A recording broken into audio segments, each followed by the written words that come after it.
Still spinning. There we go. Let's get everybody else up in here. I'm going to try that Twitter one again because Don't bother.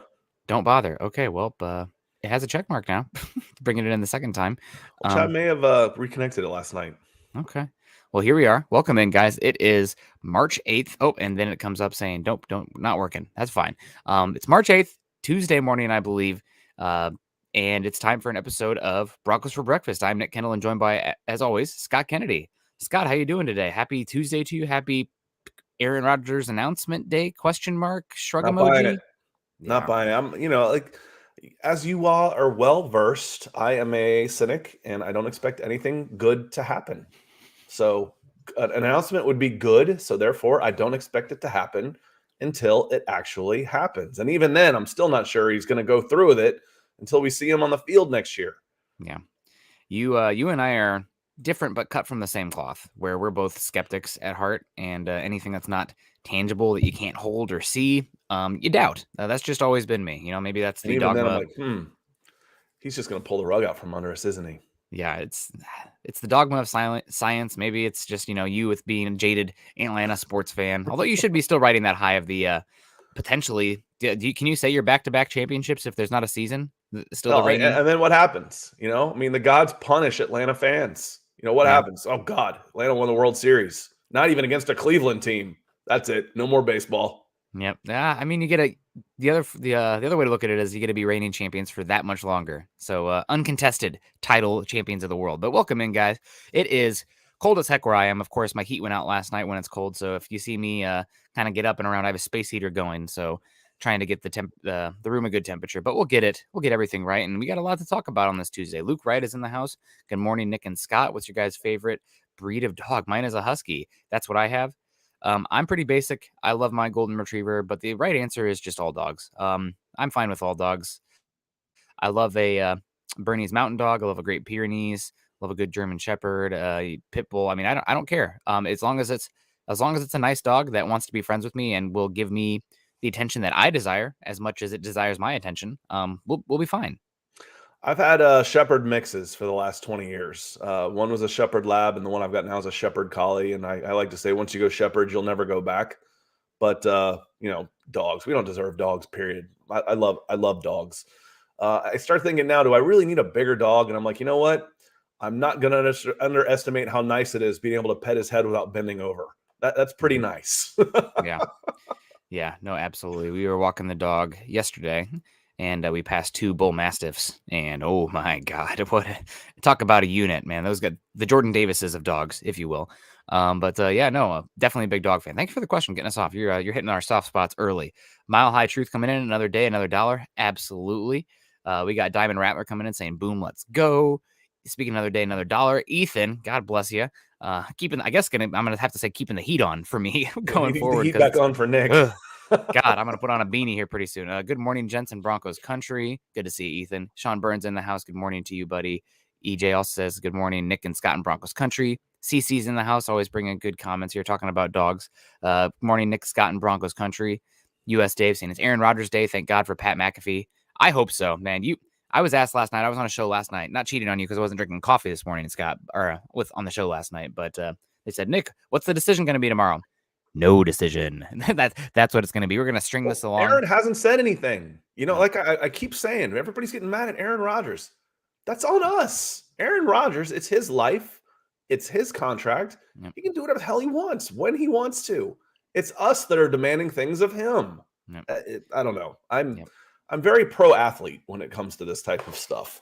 Yeah, no, absolutely. It's that said, everybody, you just kind of need to shit or get off the pot, right? Like, we need some resolution. We need to move forward. So bleep me out if that's a bad one. Sorry, guys, but it's for real. Like, Broncos need to know what they're going to do. The Packers need to know what they're going to do. Free agency's right around the corner. That changes things. So this just can't be dragged out anymore. At some point, the Broncos need to make a decision. Like, we cannot wait anymore. We have to move forward.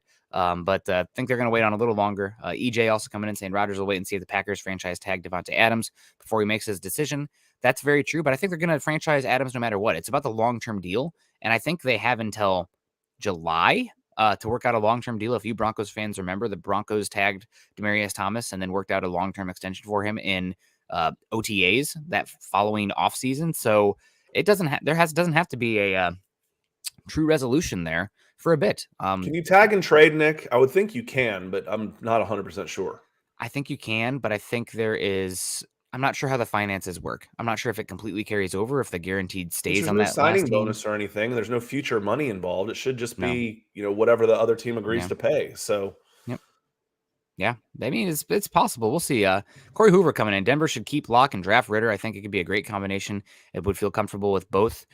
From my understanding, the Broncos do have Locke here, but this is news coming out of the combine from a couple sources. He's pretty far down the list of contingency plans as far as start Locke. I do think they plan to keep him, but they want to bring in somebody who they're more comfortable with. And if Locke takes the job from them, that would be amazing. God, that would be awesome. But I do think that it's not even going to be last year where we were peddled a competition. It's more this guy's the starter, and Locke, if he takes it away from him, awesome. But we'll see. I mean, God, things change. The Broncos are still in the Aaron Rodgers hunt, and that would change things completely. But we're all going to know very soon in due time the direction of this team. It's going to be a lot of fun. Lawrence Rivera coming in. What up, guys? We literally have the opportunity right now to make a run with all the attention, but we need to make it happen. Thank you so much, Lawrence. And Lawrence, it's a good point here. Broncos have an opportunity right now. All the tension's on them. I saw that Kanye West, there's rumor out there that he's looking to buy the Broncos now. God, that's just what we need. But with Antonio Brown, no less. Pretty fun. TMZ Sports reporting that. So we'll see how true that is. But yeah, no, if the Broncos get Aaron Rodgers, man, we are cooking. Broncos have a lot of needs, but you guys probably recall that when the Broncos had Peyton Manning here, you were signing a lot of guys at the end of their contracts or end of their careers, but for cheap 1-year deals to fill needs. I mean, Evan Mathis was a great get. Sean Phillips was a great get. If you bring in Aaron Rodgers, the Broncos have holes, no doubt, but you're going to be able to get those veteran minimum type players to fill out the roster and make a run for it. Yeah, you get the guys that are willing that have made their money in the league that I want one more shot at a ring. Mm-hmm. Yep, absolutely. And you can find those guys also coming in, helping get Nick's heat back on. Hashtag Nick's freezing. Miguel coming in. Good morning, fellas. What do you guys think of Von's post yesterday? Scott, I'll kick this to you. What do you think about Von Miller's post yesterday? Little nostalgia, I don't think too much of it. I don't know. He's talking about, would it look good in the 58 or the 40 or whatever it was, 5280, and then some responses if you hadn't seen it. I think that they get bored. They're just, I don't know. I would like to think that someone that's been around as long as Von has knows that anything he says like that is going to send the Twitter sphere and webosphere into a tizzy. But, he's got good feelings for Denver. And would he come back? Sure. We've said that all along.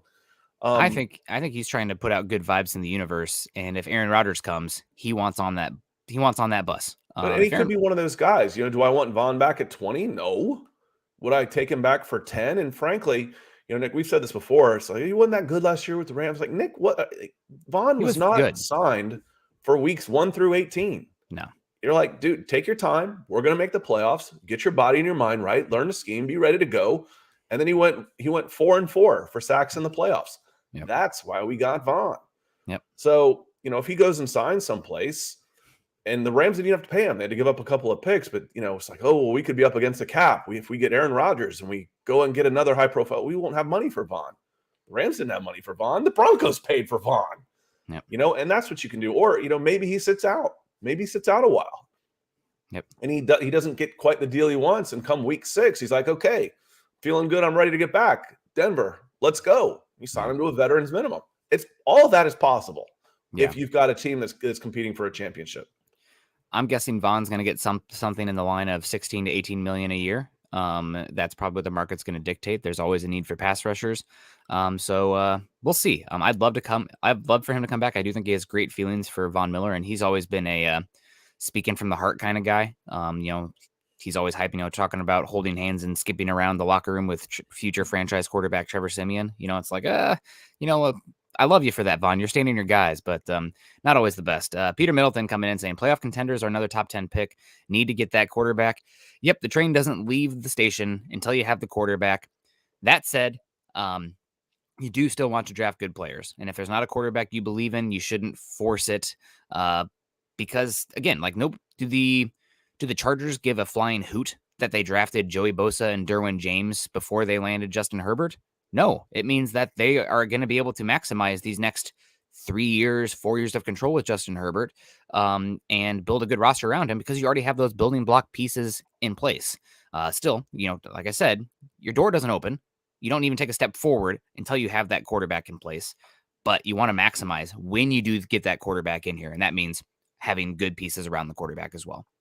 Yeah, if you're gonna reach, in the mock draft we did yesterday, I took Malik Willis for the Denver Broncos. There's a bunch of different ways they can go, and that's what's gonna be fun about this draft is there are so many different ways you can go, and there's guys that are coming up, and y'all have heard me say it from the beginning. I'm not buying this. This is a bad draft crap. I'm not. I think this is a great draft. I think it's an exciting draft. It's just like, a great draft is typically for the teams that are drafting 1 through 10. Okay, well, there might not be those guys 1 through 10 that normally constitute a great draft. Yeah, but 11 through 100 is freaking exciting in this class. Yeah, you're going to be able to get some guys, some dudes in the second and third round, and you got several picks there. So if you're going to reach, you got a couple picks to get your quarterback.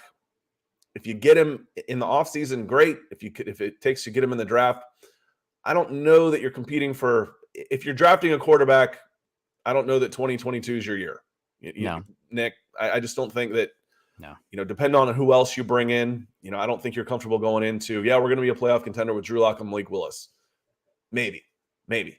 Yeah, maybe. Thank you very much, Peter. Thank you also, Miguel. We also got Mark Schrader saying, good morning, guys. Good to see you, Mark. Hope everything's down there good in Texas. Send some warmer weather up my way. That'd be nice. It's going to be cold and rainy this week, so it's what it is. Colin Wood also said, Vaughn's coming back, and he's bringing Chris Harris with him, along with John F. Kennedy and Elvis. Colin, you make me laugh, and I appreciate you. We got Dave Glassman in the house with the hearts. Good to see you, Dave. Bama X, morning Broncos country. Maybe today's the day we actually get some clarity. We'll see. Today's the day from the real Pepe Silvia. It's been a bit. Hope you're doing well. Today's the day Broncos officially become the elite quarterback retirement home.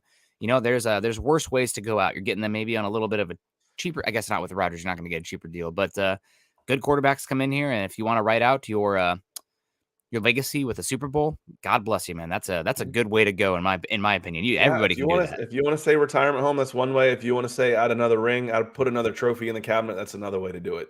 Yep. Absolutely. Yep. With some more dog comments here. We got Edward in the house. Good morning, Broncos country. Andrew Morrow's in the house. Exciting day. Albert Knoppers. Morning, guys. Do you see Vaughn coming back? I think it's possible, but I don't think you're going to be able to get him on a deal. Dylan Von Ark's in the house. Up, Broncos country. Make sure you guys hit a like on the way in. Like I said, this is Broncos for Breakfast, live every Monday and Tuesday, Thursday morning at 7:30 Mountain Time. And subscribe to our YouTube channel if you haven't done so already. Yeah, shout out to Dylan. We got Kenneth coming in. Good morning. Calvin got suspended for being in my fantasy football league. Actually, I hope they drop it to 3 games. Scott, maybe we should save the spice on this one for tomorrow. But just quick, the abstract, the old Twitter, 180 characters. Any comments? Any thoughts? Someone claiming mental health is not a free pass, and those in the media should not be talking down to someone that has questions.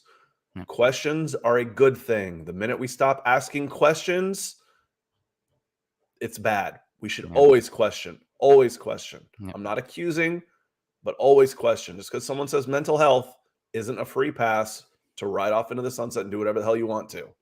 I'm not accusing. I want to know. Doesn't mean I have a right to know. If I was the Atlanta Falcons, I'd have a right to know. What are you doing? Okay, you need some time away. What are you doing with your time away? How are you getting better? What's wrong? How can we help? This is a really, really, really bad freaking look. Yeah. And then, God, the thing that drives me nuts about it is he's on Twitter immediately afterwards tweeting about it, like saying, I'll bet Get somebody. This one out, bro. Yeah, like, where's your publicist? Where's your agent? Lock him out of his account. Like, you just need to. This is a PR move now at this point. And I also thought it was, I guess, a good move by the Falcons. They knew that something was coming down the track, so they were not entertaining trade calls because they knew this. So they knew since February 9th, and they basically said, we'll get back to you. Yep. Okay, well, we got Eric LH coming in here on Facebook. Make sure you guys are joining our Facebook group at facebook.com/Mile High Huddle and facebook.com/Mile High Huddle Pod.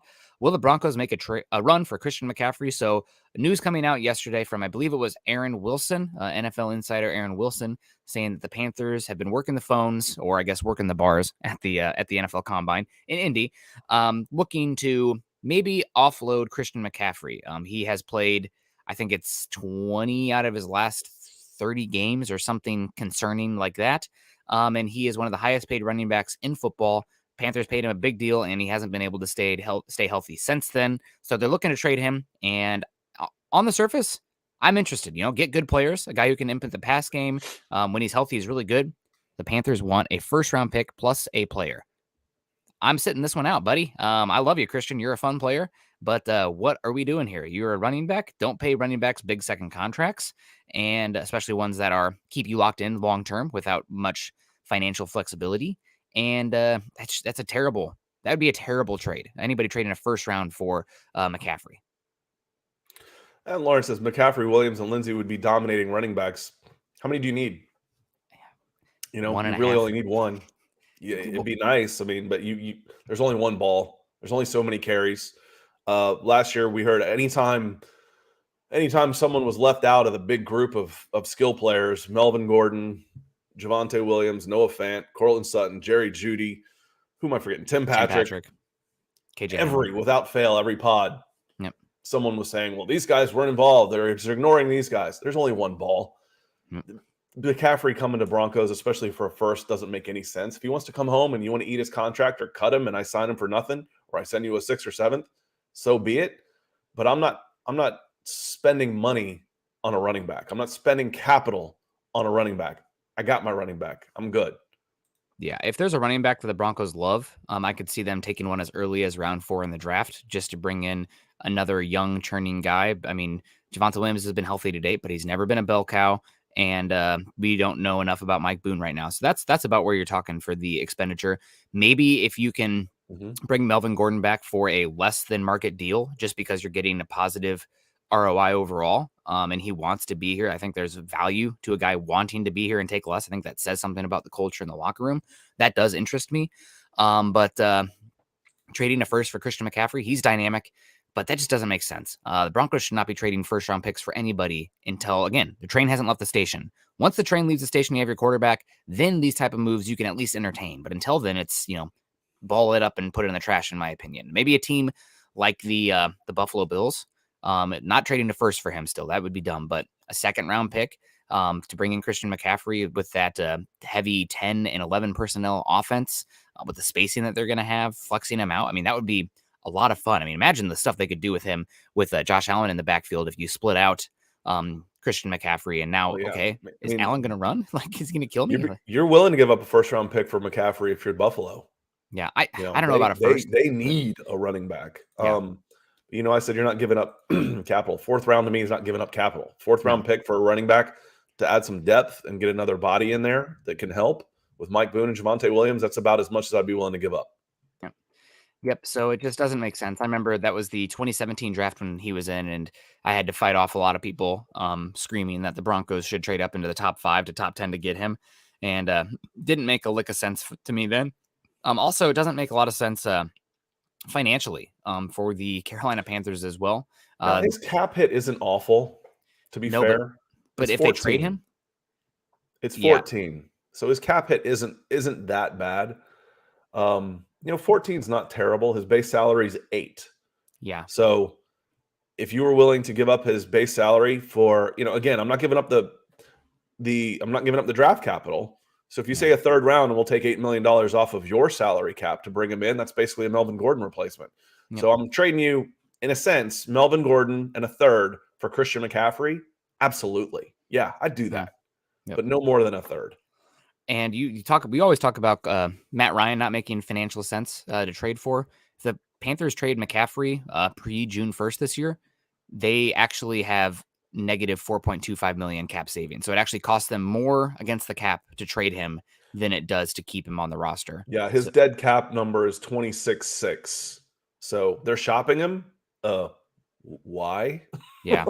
I mean, that sounds like a team that is looking to maybe move on. But and we have Peter Middleton coming here. Peter over in Cambodia. Good to see you, Peter. Hope you're well. Thank you for all the support and comments you have here. Vaughn has his family here and his locker here. He doesn't have a locker here anymore. That was a joke about it. Can he get his old locker back? But how much would you expect the Broncos, and how would this change for other teams? I think Vaughn himself is very closely watching what the Broncos do at the quarterback situation. And after riding through the last 6 years of pain and misfortune that has been the Broncos, if they bring in an Aaron Rodgers or a Russell Wilson or something, I think he wants to be here because he knows the good vibes here in Denver. He knows what it's like when this team is rolling. I also think he probably saw that like he won it all in LA, and it's different. No offense to the Rams. They have some diehards, but that's not a entrenched psychopath fan base. I mean, you look at the Super Bowl parade in Los Angeles versus what they had in Denver. It's night and day. This is a ferocious fan base, diehards out here. So it's different. If the Broncos bring in Aaron Rodgers or Russell Wilson, I do think Vaughn is going to really want to come here. I don't think he's going to take that much of a discount still to come here, but I think he would definitely be interested if it's Mitch Trubisky versus Drew Lock versus Sam Howell. I'm thinking he's probably looking elsewhere. Unless they pay him the bag. There are a lot more Denver Broncos fans in Denver than there are Rams fans in LA. Yeah. Shoot, there might be close to as many Broncos fans in LA. The way that it's such a transplant city and the way teams have shuffled in and out of there over the last 30 years, there might be more Raiders fans left in LA than Rams fans. Yeah, absolutely.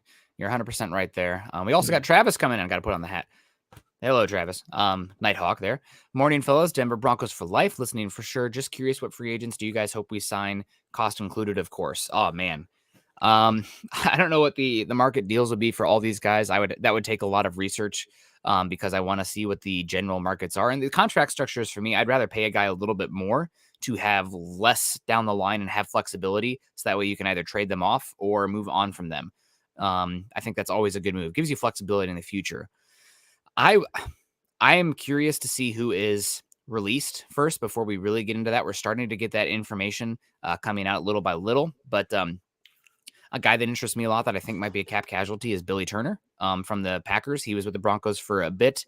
They let him walk. He signed a big deal with the Packers, and he's familiar with the system. He's familiar with the outside zone. He's been a serviceable right tackle and a guard as well. He's a really, really good depth player, and he sets you up where if you, for some reason in the draft, you don't walk away with a tackle in your first 3 rounds, you're going to be okay.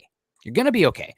But also, if you, let's say that for some reason, Ike Ekwonu or Charles Cross falls to you there at 9 and he's your best player, I'm just as happy with Billy Turner being my 6th offensive lineman and swing tackle because he can play 4 spots. So he's one that interests me.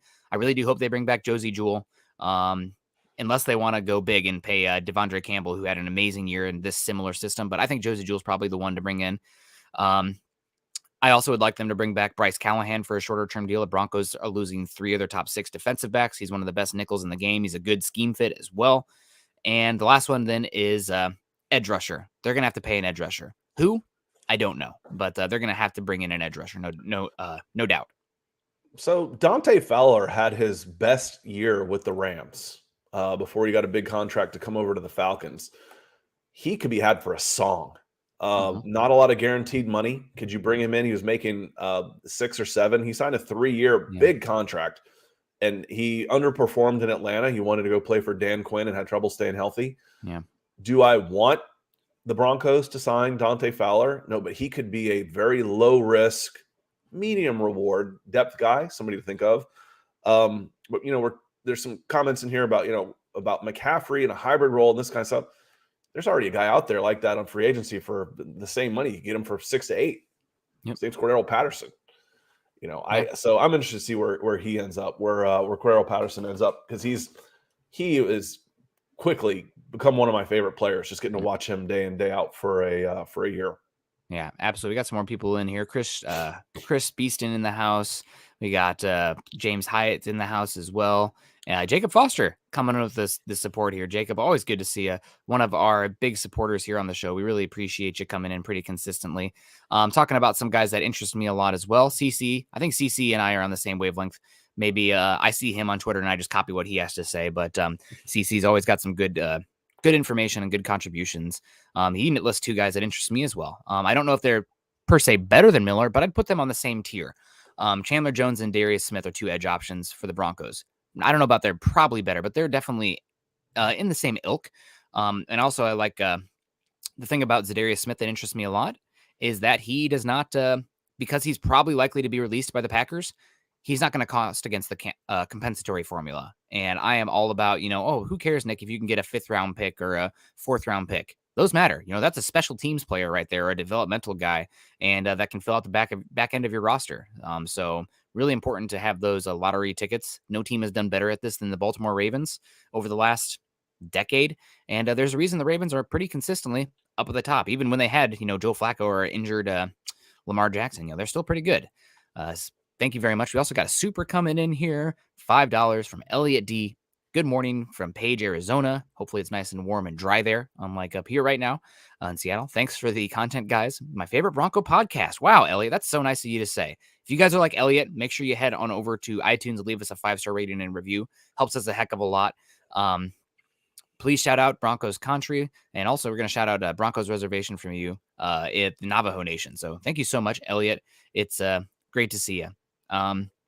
Mark Schrader coming in also supporting us.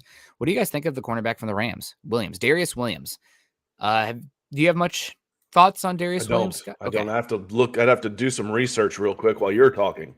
Darius Williams, he was injured last season, so he missed a lot of the year, and when he did play, it was a little bit erratic, but that's kind of just the nature of the cornerback position. I don't think there's a position in football that when a player has a ding, they lose as much ability as the cornerback, because it's such a reaction in space position. So if you're nursing a hamstring or an ankle, an injury can knock you down quick. It's one reason that cornerback depth is so important.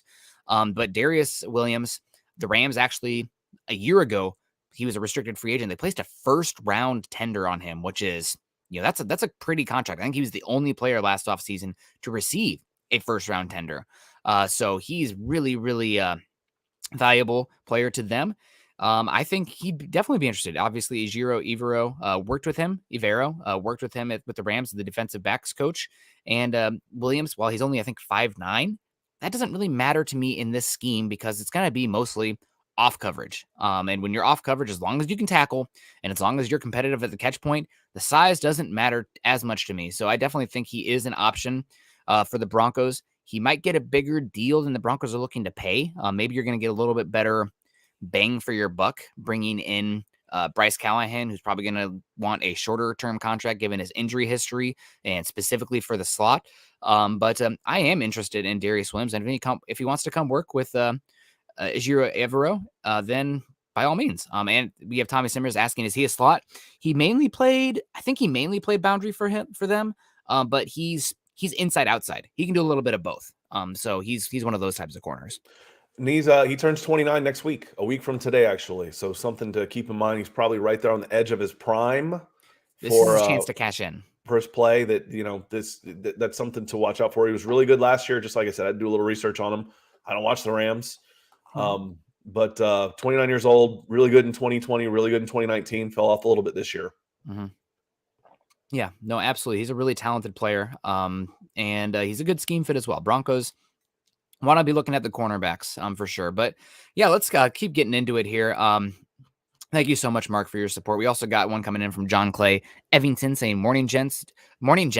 Jets offensive tackle Morgan Moses should be on the Broncos' radar. His best ability is availability.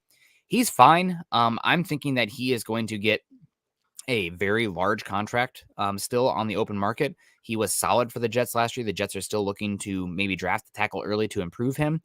And I'm not looking to pay big money for average. I know that average offensive tackle is nothing to sniff at. But still, I think he's going to get a larger deal than I'd be willing to pay. I would rather play more competency for an older short-term player, like bringing back Bobby Massey, or again, my eyes are on Billy Turner because I do think he's released, and I think he makes a lot of sense for the Broncos, given they brought in a lot of the offensive staff from the Packers. He's got familiarity in Denver, the versatility. He's one that makes a lot of sense for me. But hey, maybe they do bring in Morgan Moses. I just paying two tackles pretty big contracts is something that concerns me a little bit. A lot of times you want to have a veteran with a good contract paired with a guy on a rookie deal to even out that cap hit. Pro Football Focus graded Morgan Moses really good last year, 2020, which seems like a little bit of an outlier for their grading system. Take that for what it's worth. And again, just looking at birthdays, his birthday was last week, so we're all of a sudden we're in the March group here. So he was a 3-3. Yep. So happy birthday. Happy birthday. He was with the Washington football team in 2020, correct? Mm-hmm. So he was playing next to Brandon Scherf. So maybe that's something that helped him a bit there. That doesn't hurt. That doesn't hurt, right? No, not at all. We also got Wyatt coming in here. Thank you very much. Go Hawks, Wyatt. I always got to shout out the Hawkeyes for Wyatt. I'm curious to see what our Hawkeyes can do next year. Already counting down till college football.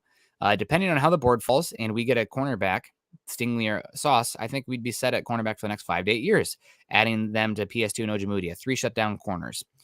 That is so far out in the future that I don't think you could say that. Maybe you'd feel set for 2 to 3 years, but also you're talking about a bunch of guys that don't really fit the slot mold, so to speak, as well. So you'd be pretty darn good with the cornerback position on the boundary for the next 2 to 3 years, but 5 to 8, that's way too far in the future. And if you circle back to my comment earlier, cornerback is a very finicky position when it comes to injuries, and who knows about the health of these guys going forward. So definitely one to keep an eye on. There's also no position that the 30-year-old mark is more of a, on the defensive side of the ball, there's no position that the 30-year-old mark is more of a detriment than the cornerback position. Those guys tend to fall off a cliff once they reach a certain age. So I don't know about 5 to 8 years, but you'd feel pretty good there for a little bit. Yeah, and it might make one of them expendable. Yep. At that point, you start looking at Ronald Darby and where his cap number is, and et cetera, et cetera. It might make one of those guys. But you said, PS2 and Ojemudia. I was thinking, I don't put Ojemudia in the shutdown category. I would think Ronald Darby first. Yep. So that's getting a little bit ahead, but I think you probably would want Ojemudia more in the slot if he was there, and hopefully he comes back healthy. That was unfortunate when he did a hamstring early last year. Yep. And Darby's never played a full healthy season in his career except his last year in Washington. And you probably really want to solidify the room. That said, I think Ojemudia is a very, very solid cornerback 4. But you still need to bring in somebody that you feel more comfortable with in the slot. And that could be even a safety. The slot doesn't have to be just a cornerback type. You can have a guy who's a cornerback or a nickel safety hybrid as well. You've probably heard me mention it on here 100 times. The Rams last year, highest rate of 6+ defensive backs in football. So having versatility on that back end, guys who can wear multiple hats at the safety position is going to be valuable. Those guys can help fill in some of the questions at the slot coverage as well. Peter Middleton, what's Nick and Scott's book it free agency pickup? Not a current Bronco. Billy Turner. God, how many times can I say his name? I think he's one that makes a lot of sense. And he's also one that's not a current Bronco. So he's the one that I will lean into. The other one, I think the Broncos, if they don't bring in Aaron Rodgers, I think they're going to go pretty hard after Chandler Jones. That's just that's the whisper right now. And I know a lot of people want Von Miller back, but the name that I've heard multiple times from different people is Broncos have some serious interest in pursuing Chandler Jones. I don't have one. I don't know the market well enough to say who they're going after. The only talk that we've seen is draft and Aaron Rodgers. After that, depending on what happens with Aaron Rodgers, your doors open up very differently on who's answering your phone calls from the Denver Broncos. The guy I've been not banging on his door, beating his drum here is Chuck's Okorafor. Mm-hmm. Yeah. 25, 26 years old, gave up 2 sacks on 1,100 snaps last year, right tackle, Pittsburgh Steelers. That'd be somebody I would be very interested in. But I'm certainly not going to say book it free agent pickup. I don't know who they're targeting, who they're looking at. We know their needs, but we don't know what their salary availability is going to be until we get clarity on the quarterback situation. Yeah, nope, absolutely. And talking about clarity at the quarterback situation, my understanding is the Broncos plan A, B, and C right now is still Aaron Rodgers. But if that falls through, they're going to be on the phone and see what's up with Russell Wilson. Now, Russell Wilson, it sounds like things there have been not patched up, but they're not as icy as they were a year ago. But still, that's one that you should keep an eye on for the Broncos. And we have Marty Rivera coming in saying, hey, guys, hope all is well in Broncos country as far as the quarterback goes. I would much rather have Wilson over Rodgers because he's younger and has more years left. I agree with you for sure. The thing that you have a little bit of a leg up with Rodgers, it seems, is that it's a little bit of a cornered market. It's Green Bay or it's Denver. And when you're not competing with a bunch of other teams to that extent, because Aaron's kind of dictating where he wants to go more so. There's not all the teams that have the capital. They don't want to send him to the NFC, the Packers, that is. You have a little bit, you might be able to not pay as much of a premium to get him in comparison to Russell Wilson. So I think in a vacuum, Yes, I'd rather have Wilson, but also, I mean, I'm not going to turn my nose up at Aaron Rodgers either. And I think that was the phrase there was in a vacuum because there's some that think that Russell Wilson's declining. So if he's in the decline because of his injuries and he's not playing as well, you're still getting a peak Aaron Rodgers for a quarterback play. We were talking about back-to-back MVPs. If he was able to do it one more time, it'd never been done.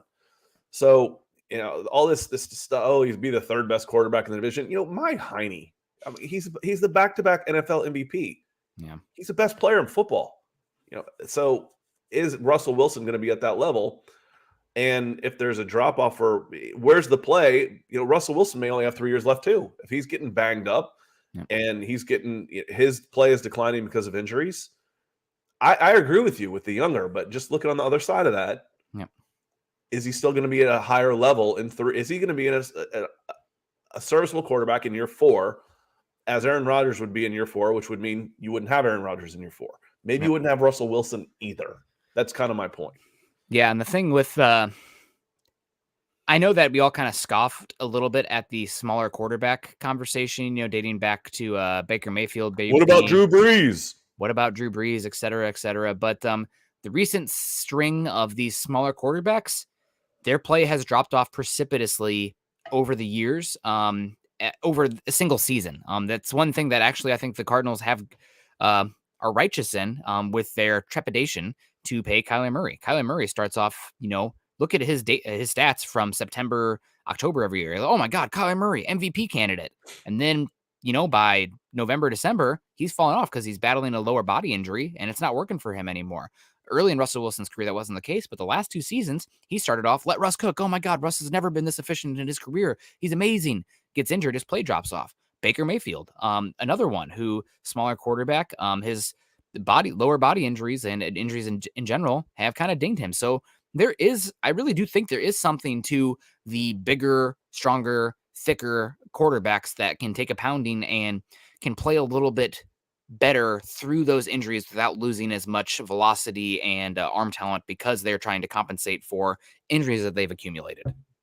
Scott Poynton coming in with some stars. It feels like a new name. So welcome. Yeah. Appreciate your support. So are there any realistic chance someone should trade up in this draft to give us a chance to trade back? Yeah, I would look, you look right behind you and who's in for a quarterback. I would think the Washington Commies would be a possibility.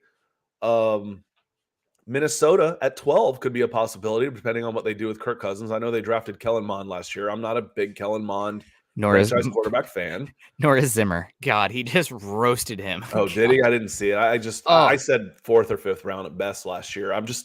I liked him as a college quarterback because of his mobility.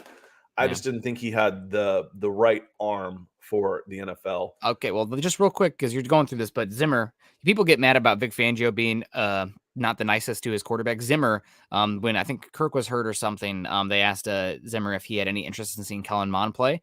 And he's like, no, I don't. I'm not going to play Mond. He's like, and they asked him why. And he's like, because I've seen him. It's like, oh my God, you just killed him. Zimmer takes absolutely no blame. Yeah, I think they took him in the second. In the second round. It was the third. Top of the third. It was high third. Yep, it was. And I was like, no. I mean, last year, you all have heard me say that the quarterback play this year at the Senior Bowl was infinitely better than it was last year. I mean, we had Jamie Newman, we had Felipe Franks, we had Kellen Mond, Ian Book. It was like, ugh. I was like, most of those guys shouldn't be. And then there was Mac Jones. I'm like, well, Mac Jones has a chance to sneak into the back end of the first, was my thought watching them there. Then I forget people get quarterback crazy. So whatever I think about a quarterback, double it. They'll be taken about half of where I think they should be, which is where I thought Kellen Mond should be there. So Kellen Mond, Minnesota could be in there. Cleveland, probably not. Baltimore, no. Philly, I don't think so. It's 15 and 16. Chargers, no. New Orleans, maybe at 18. Philly's at 19 again, and then Pittsburgh at 20, I think, is someone. Those are the teams I think you want to keep an eye on. So yeah, there's several. And again, the chatter is coming out that the Broncos and the Falcons at 8-9 could be looking quarterback. What did we say to listen for in the month before the draft? Listen for the chatter that the Broncos and the Falcons could take quarterback. A good Malik Willis is good for the teams at 8 and 9 or above that are looking to trade back. Yeah, absolutely. And you're talking about the quarterback market, which is always the one that is the big trade. But this year, maybe that won't be the case. And in which case, you want to think about other positions that some guys might be looking to move up and how the board is set up. There has been some talk that the Cleveland Browns would be interested in coming up for a wide receiver. I know that Mel Kiper put that in his latest mock. Mel Kiper in his 2.0 mock, if he's mocking that the Browns are trading up, he's not pulling that out of his butt. There's talk about that out there about the Browns being interested in coming up for a guy or pulling out of his hair, I guess, for Mel Kiper, whatever that thing. Don't talk too loudly about it; it'll growl at you. I think that also the Eagles with 3 first-round picks this year, maybe they want to package one of those and a second-round pick to move up and get one of their guys, maybe one of the edge rushers. Maybe they're in love with Jermaine Johnson, and they know that he's not going to get there to 15, but Howie Roseman has those prototypes that he wants for the edge position. Derek Barnett's going to be a free agent. They don't really have much other edge rushers, so that's a position that makes sense to me as well. But the quarterback ones, the ones that I would be keeping an eye out for quarterback specifically, New Orleans, they're in cap hell. They need their draft picks, but you know what helps you get out of cap hell even better than more draft picks? A rookie quarterback contract. And right now they're going into next year with Taysom Hill. So they need some help, no doubt about it. I think, God, if I can, I'm very critical on Kenny Pickett because I don't think he's worth the 9th overall pick for Denver. But send Kenny Pickett to the Dome in the NFC South. I think you actually have something there that would be best case for the prospect long term. I think that'd be good for Pickett, which is what I hope for all these prospects. Go ahead, Scott. No, I think Pickett to New Orleans makes a lot of sense. You know, the next Drew Brees down there, and he's actually, you know, bigger. I didn't think he was that big. He's fairly good size. He's 6'2 plus 220, running sub 4.7. He's a much better athlete in size than I was giving him credit for. Dahan, did you read this one? You didn't read this one, did you? No, nope. Okay, Dahan comes in and says, appreciate the support, Dahan. Yeah. Wilson sounds like it'll take a generation worth of picks or picks to get him. Plus, I bet his wife will push for a bigger market. Maybe on the wife part, you know, it's a social media world. It doesn't necessarily matter. I mean, Green Bay is maybe the smallest market in the NFL, and I think it probably is. And Aaron Rodgers is arguably the biggest star in the NFL, so it can be done. But Russell Wilson and a bunch of picks, yeah. I start getting real sketchy when we start talking anything more than 2 first-round picks. You start talking to me about 3, I start getting real nervous. Yeah. And if it's going to take 3, if it would take 2 and a player, maybe 2 and a couple, you know, a third and a fourth, okay, maybe. But if they're talking about 3, that's too rich for my blood. Yeah, absolutely. And Tommy's saying, why does everyone think Sierra walks Russ like a dog? It's a partnership, right? But also, if there's an application for her to walk people like a dog, I'll sign up. Moving on quickly off of that one. Kevin coming in. Go ahead.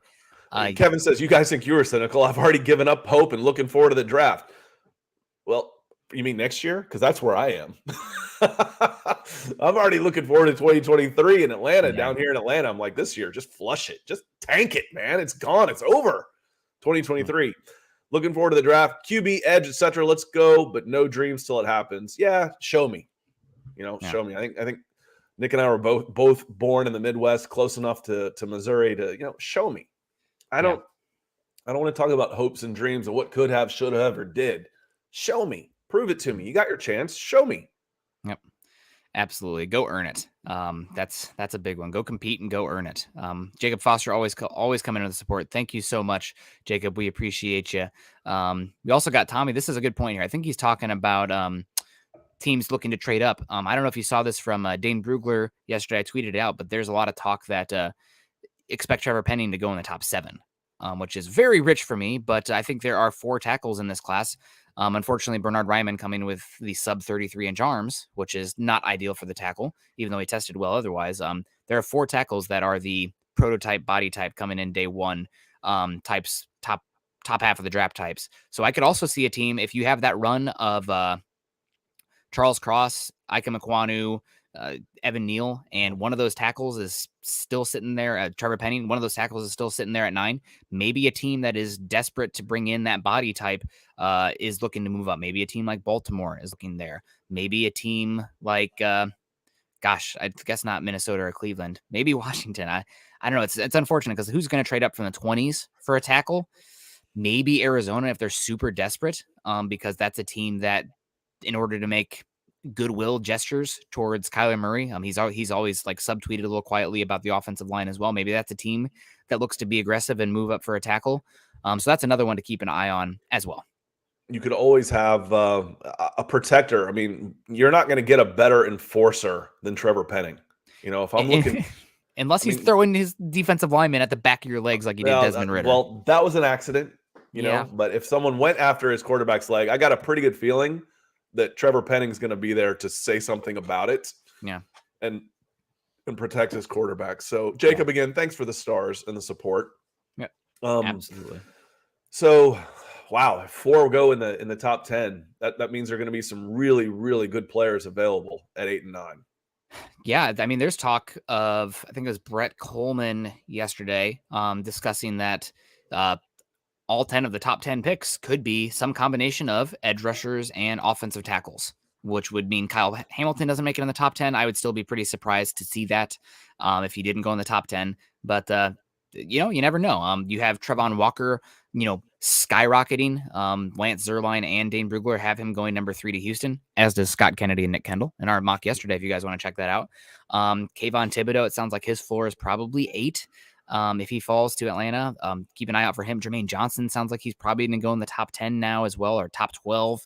Obviously, you have Aiden Hutchinson, and then you have all the 4 of those tackles. So I just listed 6 edge rushers and 4 tackles, and that could be what happens there at the top. The one that you want to keep an eye on also is Sauce Gardner. I think at his size, you got to look for that. So go ahead, Scott. I was just this Spencer feels like a new name. Then I was just reading his super here. Appreciate the Super Spencer. Super Spencer. Actually, I've got a Super Spencer on our baseball team. Spencer Norman. Remember that name. His dad was an NFL guy, and his son is a beast. Spencer Norman. Anyway, Spencer, greetings. Nothing like losing your passport a few days before Greece. Ugh. Woof. So I had to fly from Wisconsin to Denver this morning for a few hours to get a new one, since every agency is full, apparently. Well, hopefully that's all it cost you, was just some inconvenience, and it didn't cut into your trip too much, and you're able to get that done, because that sucks. You're going to go to Greece, and if it cuts into that and you're stuck in travel. So I sympathize with that, Spencer, but I hope you have a great time in Greece. Love the country. I was a huge Greek mythology buff, and I was very disappointed with Athens when I went in 2000, because it was dirty. Yeah, it was yucky. You'd blow soot out of your nose at the end of the day from all the scooters running around. But once you get out of Athens, gorgeous. The islands, just gorgeous.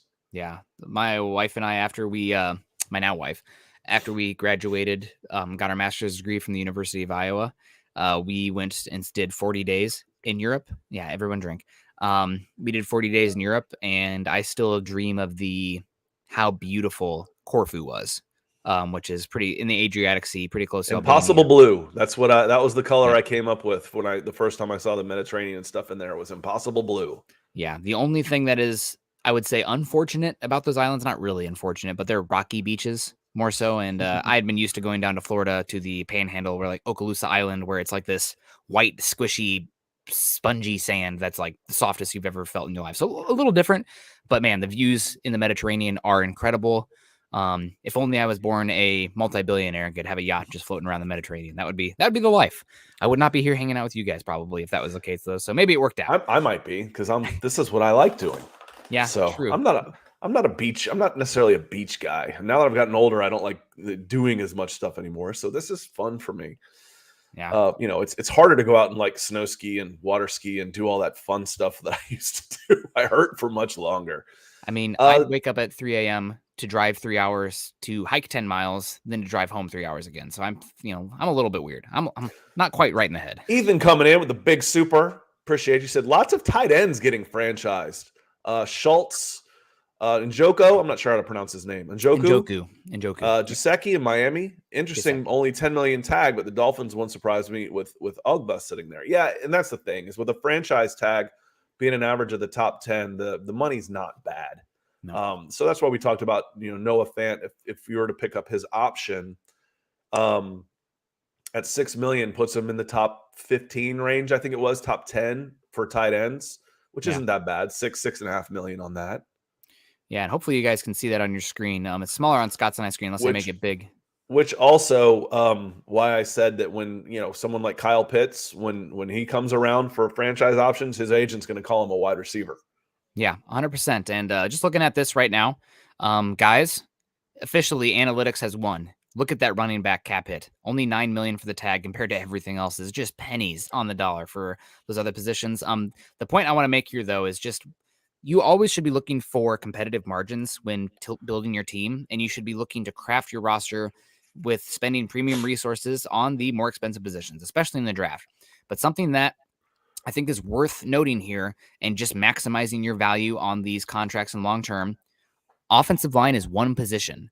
So if you're drafting a guard or a center early and then down the line want to use your tag on them, you're paying them just as much as you would an offensive tackle. Why would you do crazy. that? That's dumb. That is stupid.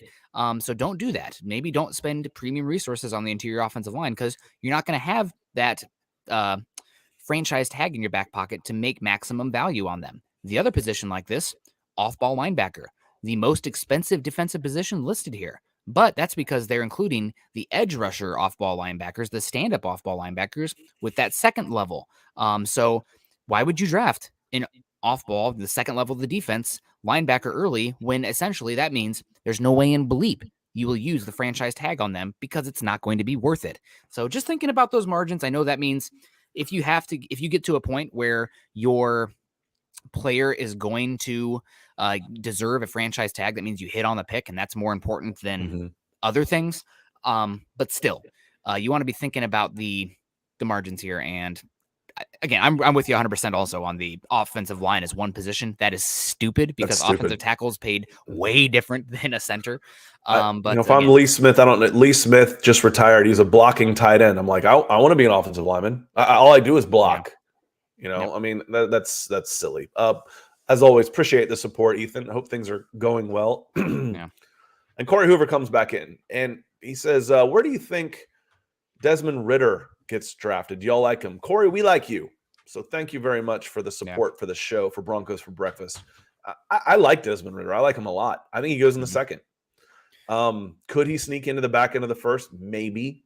But I like him in the second. I like his release. I like his arm talent. I love his mobility. I like his production. I like his character, the leadership, and the intangibles. So there's a lot for me to like about Desmond Ridder. And I think he should go in the second round. Yeah.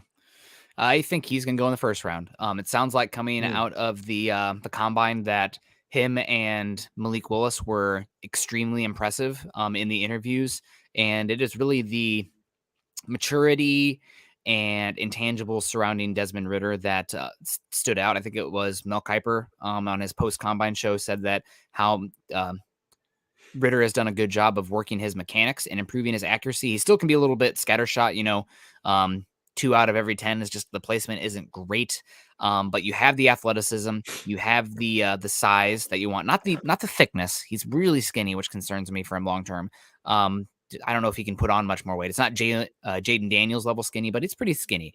And he's also he's like the only quarterback in this class that has, I guess Pickett does as well, but he's the only one in this class that has the Bill Parcells, multiple years, program builder, steady, coaches rave about him, hits all those years of production metrics that those Bill Parcells quarterback evaluation thresholds, I guess, that you're looking for, guidelines. So I wouldn't be surprised at all. I think somebody else mentioned it in here, but I wouldn't be surprised at all if Desmond Ridder is taken off the board in the 20s and goes to like the Pittsburgh Steelers or something. Sounds like he really impred. He's an adult. I really liked him at Senior Bowl. I guess there were some mixed reviews, and that's okay. That people see different things. I thought he looked smooth. I thought he looked mobile on the run. I thought he looked good throwing on the run. Very smooth, getting rid of the ball while he was rolling out. And then like I said, I liked his arm and I liked his mobility. And then he comes in at 6'3", 211 with a 36-inch vertical and a 10.7 broad jump, a 4.29 shuttle and a 3-cone, 4.5, 240. Now I love his mobility. I mean, he would have a future as a wide receiver. That would be a mid-tier wide receiver numbers at the NFL Combine. So yeah, I'm a fan for sure. And just some information here. This is what I think it was Lance Zierlein said. Guys, I walk the dog and I listen to podcasts on 2 times speed, so I'm just an information, just churning it in here. I'm a computer, try to get as much as I can. Consume, baby. But it sounds like a lot of teams with the NFL draft, we're looking at the numbers yesterday, like, oh my God, all these all-time numbers. I think we had 32 people run sub 4.40s when we hadn't had like 17 before. Interesting note here. Indianapolis, the Lucas Oil Stadium, they put in a new turf prior to the 2020 stadium, and there was no combine last year. So there's no data last year.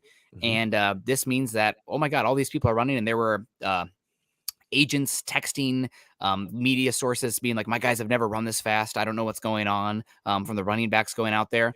A lot of teams are going to be putting a dummy variable on the stats. And what do I mean by that? They're going to be, let's say you ran a 4.40. We're going to put you as a 4.540. So that way we can standardize you based on historical data for the position. So there's going to be a little bit of adding time just so that way they can use previous year's data. The important part is the control, that everybody's doing the same thing. Yep. It doesn't matter. I went to I ran a combine at Mississippi State, and I timed literally 10,000 kids in my career, and I could get it within 0.05 just by watching. I mean, that sounds so, but you can. You just and I could, and I was like, these are off. These are off. I can tell they're off. Yep. Mississippi State had just had their pro day. So that was already the 40. So we remeasured. Their 40 was 41 yards. I was like, so the times were going to be different. But if I know, a Crystal Carter coming in here with talking about Felix Jones running a 4.31, and he did you proud as a UT alum. If I know Felix Jones is fast, I don't care what his time is. I want to see what people are relative to him. So if you got close to Felix Jones, I know you're fast. He could have run a 4.8. The time itself doesn't necessarily matter. Those are fun. But again, I know the fast guys are fast. Where did you come in comparison with him? And, if you're Christian Watson, did you run a 4.36 before? No, but I know you're within a tenth of this guy, Garrett Wilson. I know you're fast. I know you're 6'4", 211 pounds. I'm excited about that.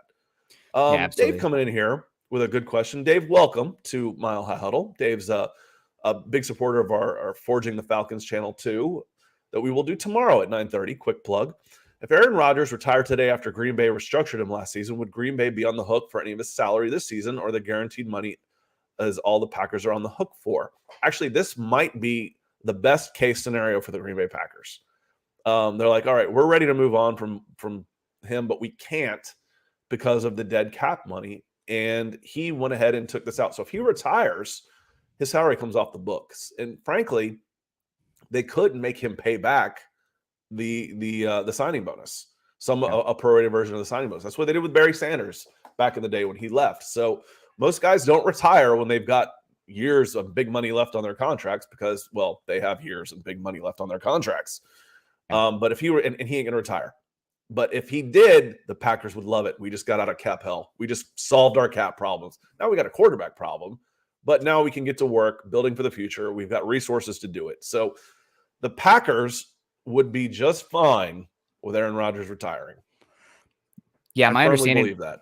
Yeah, they'd be just fine in a sense of. But actually, let me turn this on you. Wouldn't they be in a much better position if they knew he was going to retire to have traded him last offseason? Because I know that doesn't really get them out of cap hell, but they didn't. That's revisionist history. They didn't know he was going to retire.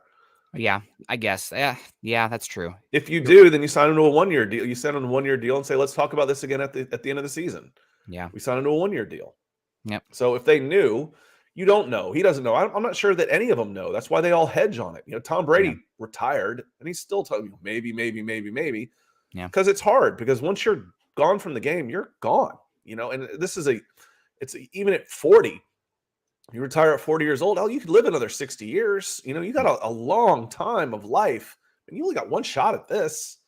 So it's hard. So there's no way they would have known, hey, I'm going to play one more year. He may have said, I only want to play one more year here. But retiring, I think, would be okay I think the Packers would be content with that decision. I think they would rather. obviously if you can get a boatload of picks, but if you have to eat that dead cap money, that's going to be tough for them still. If Aaron Rodgers moves, it's going to put them in a bigger bind than if he retired, because if he leaves, well, I've got some picks. I still don't have my quarterback. Yeah. Because the picks, I might be able to draft one, but that's no sure thing. And now I'm still hamstrung by my salary cap. At least if he retires, okay, well, now I've got money to reinvest. I can go get a veteran.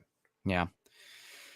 Yeah, that'd be a weird situation for the Packers because I think they actually have a really, really good defense overall. I like a lot of their pieces. But with Jordan Love, I mean, probably with that defense, you're too good to be picking the top of the draft to get a quarterback. But you never know, right? They traded for Brett Favre, and they got Aaron Rodgers, was the 22nd pick. So you never know. Salvi Nation, good morning, guys. Scott, you only can get one, and why? Willis or Desmond Ridder? I would go with Willis first, and I did in our mock yesterday, because most of the things I like about Ridder, Willis does a little better. He's a little thicker. He's a little stronger. He's a better runner, can break more tackles. I like the arm strength is better. I think Ridder is probably farther ahead as far as reading defenses and the quarterback play. And you hope that will come with time. Won't come with time for Ridder are the reasons you like Willis. The running ability, the open field running ability, the strength in the lower body. Yes, you can do squats, etc. But no, not naturally. He's not as thick. Willis is an inch shorter and has 15 pounds on him. He's a more explosive athlete, and that arm strength that Willis has, that's God given. That's not going to change. So all of the reasons I like Ridder, I like Willis a little better. Yeah. And if Willis was 2 inches taller, he'd be, I would say, write him down in Sharpie number 2 overall. Whether that be the Lions or somebody trading up there. It'd be probably number 1 overall, and the Jags would come out of that number 1 spot. Honestly, yeah, it's this barely over 6 foot that might scare off a few teams. Mm-hmm. He's thick enough there, 6'1.5" though. Again, he's built like a running back. If he was though, 6'3" with his ability, you're talking about a Cam Newton-esque level player with the skill set, and there's a reason Cam went number 1 in a class that's one of the best draft classes of the last 20 years. So we got Joey coming in here with a question. We got to be wrapping up here pretty soon. So if you guys got your supers or stars or anything, make sure you get them in so we can get to those. Joey, thank you so much, Joey. Gents, catching y'all late. That's okay. We're still hanging. Quick question. The linebacker from Montana. He's talking about Troy Anderson, Montana State. Worth. Good, because I was looking up Chad Muma at Wyoming. I'm getting Wyoming and Montana confused this morning. And my answer for Chad Muma, in case you were wondering, was yes. Yeah. No, he should go in the mid-second. But Troy Anderson had an absolutely freak show combine. I guess Scott can look up those numbers while I'm reading the rest of this. But worth an early second-round pick. What's his value? Seems as though he might be a diamond in the rough. Thoughts? Not so much a diamond in the rough anymore after the combine and after the Senior Bowl. He is a very interesting player. He was a diamond in the rough for Montana State, almost not recruited at all. He went there and played running back and quarterback. He has like Montana State's record for, it's either the all-time passing yards or rushing yards. I'm not sure which one. Basically the Montana State version of Taysom Hill for their offense there for the Cougars. Montana State Bobcats. I can picture their logo. It's a big cat of some sort. Mountain lions. But anyway, he is, I think he ran like a 4.41 40. He was flying around at the Senior Bowl as well, from what I saw. He's probably still going to have to do a little bit of work as far as his processing and his ability to play in the box and deconstruct blocks and read those things there. But I think he's going to go, you pretty much nailed it. Mid-second to early third feels like his range to me. Because of the jumping competition, it's probably a little bit of a projection that might scare some teams off in comparison to Chad Muma, who played at a much bigger school. But he's a freak show athlete. And also, this is a dude who apparently, is all about football. If you played all those positions, you have to be all about football. I think he was the Big Sky Offensive Player of the Year one year, and then he went on to be the Big Sky Defensive Player of the Year this last year. So, no, it's not the best competition in the world, but still, he's one to keep an eye on. I like him a lot. I was on a podcast last night, and they said, besides edge rusher, Nick, what is the best and deepest class in the top 4 rounds of the draft this year? I'm like, off-ball linebacker. If you take one in the first round, it's malpractice because you can get really good players rounds 2 through 4. I absolutely adore the linebackers in this class. One of the things I say about level of competition is, are you dominating it? That's all you can ask. Yeah. And he is. He's dominating his competition. Like, if you take Adrian Peterson and drop him at Montana State, he's still Adrian Peterson. You learn a little bit about his heart and his motor when he's playing against guys that he can beat up, but he's still Adrian Peterson. Yeah. So Troy Anderson, 6'3.5", 243, 442 with a 36-inch vertical. That's elite. I don't care if he's at Montana State or at Alabama. That's elite athleticism. And it tells you a little bit of something about his want to when he dominates his competition. He did. So second round, yeah, I think he could go in the second round for sure. Yeah, absolutely. We got some supers coming in, so we're going to keep hanging out with you guys. Dehan coming in here with the monkey holding the pistol in the suit. I have no idea what's going on in the picture there, but feels like a Planet of the Apes type of thing. Either way, I am not going to mess with it. Don't shoot. Traditionally, what impacts the defense more? Solidifying the secondary or the front line? It's a Gardner versus Davis question at 9. Solidifying the defense. This is, God, we could talk we could do a whole show on the philosophical discussion that is this question. I'd rather have the edge than the corner, if you're asking me. Davis isn't an edge, though. I'm just saying, I know, but I'm saying Gardner versus Davis. Nose tackle. He's a nose guard. So I'd probably want to go Gardner over a defensive tackle unless you can get Aaron Darnold. What about Aaron Darnold? You could guarantee me that guy, but the odds are not there. But when you say the front line, I think pass rush. Yeah. So I'd rather have Lawrence Taylor than Deion Sanders. The best cover corner of all time versus arguably the best pass rusher of all time. I'd rather have Lawrence Taylor. I think he can end a play in a career. Quicker, than the corner. You can throw around a corner. You can't. The edge can end the play on his own. Davis, I can make a good argument for Davis. We did yesterday. Jordan Davis is going to make everybody around him on that front seven better because he's going to get so much attention. Because if you try and block him with one guy, he's going to fold your center in half. Yep. He's going to fold him in half. So he's taking two guys every play that he's out there. For me, what's going to impact the defense more? I'm going to actually go with the cornerback here in this one. Oh, shock. Nick went with the value position. But cornerback is going to be playing 90 to 100% of the snaps here, where Davis is probably playing 50 to 60 early on, maybe more later, but he's still, 330, 340. He's not going to be playing 100% of the snaps.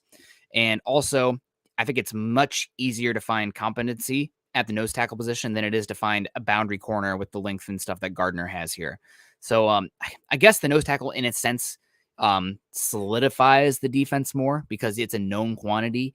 What he's getting there no matter what. But as far as the impact on the defense, it's the boundary corner who can actually hang on the boundary. I mean, just wait until you see what JC Jackson gets this offseason and tell me if a boundary cornerback is more valuable or more impactful, because he's going to get the bag. Top guys, because what would JC Jackson get versus Aaron Donald?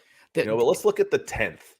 Let's look at the 10th guy. What's the 10th corner making against the 10th interior lineman? Well, we actually can look that up. Yeah. If you want to answer, I'll actually look that up, as far as what they think is valuable while you're getting to Corey real quick. Yeah, and just to riff on that one a little bit more, Aaron Donald is such a significant outlier compared to every defensive tackle. That's what I mean. Don't go by the exception. Yeah, and I don't think JC Jackson. To every rule, the exception that proves the rule. I'm not. Well, what about Drew Brees? If I had a nickel for every time I heard, well, what about Drew Brees? I would be in Santorini on watching the impossibly blue islands in Greece. A year ago, it was what about Josh Allen making that improbable leap in year 3? Well, that's an outlier. That'd be like saying, what about quarterback X who was drafted in the 6th round being Tom Brady? Yeah, I wouldn't bet on it. With a small enough sample size, I can prove any point you want. Yeah, go to Walmart and get the guy stocking shelves to get your 2-time MVP, NFL MVP, and Kurt Warner. It was Hy-Vee. I will not accept the Iowa grocery store slander here. Corey coming in. Would you guys trade back with the Browns and get Ritter, or is there someone at 9 you like if Willis is already gone? I'm not taking Ritter at 14 with the Browns. There's definitely a scenario where the board falls in a way and trading back to 14 would be awesome for the Broncos. I think that if Walker, Thibodeau, Hamilton, the top 2 offensive tackles, Hutchinson, are gone. And then trading back to 14 and seeing who's there between like Jordan Davis, Jermaine Johnson, David Ajabo, that would make a lot of sense for me with that scenario. Maybe Trevor Penning also there. So that would make sense. You're probably not getting much more than, let's say you get 14 and a 2023 second round pick and maybe a 5th round pick this year as well. But you're giving yourself extra capital in the future. You're giving yourself flexibility in the future. You're giving yourself another ticket to play with in this draft, so you can give yourself flexibility to move around, as Peyton showed last year in the draft, and also he talked about in his press conference prior to the combine this year. So would interest me. I wouldn't take Desmond Ridder at 14 though. If he falls to 28 and the Broncos love him, maybe that's when you start picking up the phone and seeing what it costs to move up. You're not taking a 2023 first from me. Sorry. But that's probably what I'm looking at there. There's almost twice as many corners making more than 15 million than defensive tackles.